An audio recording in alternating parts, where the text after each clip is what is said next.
ปานาเดือนตุลายามค่ำเสาร์ที่18 ตุลาคม 2568ในโอกาสเดินทางกลับมาเบิ่งบ้านเบิ่งสองรอบที่2ในรอบเดือนตุลา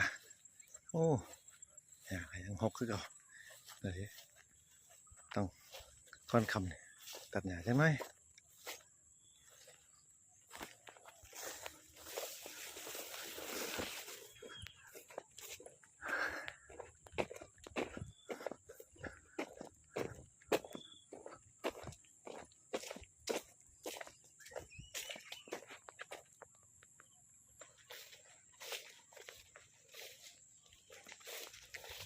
หกขน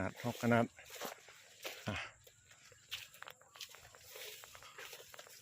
โอ้บรรยากาศน้ำแรงก็ได้อีกแบบนึงน้ำเศร้าก็ได้อีกแบบนึงยาบัดนี้ตัดเนี้ยบรรยากาศน้ำแรงห้องแล้วห้องกลมแล้วจะได้เป้งน้ำออกจากหน้าแล้วบัดนี้จะได้เกี่ยวแบบบดติดสิตมค่อนคำตัดหญ้าใช่ไหม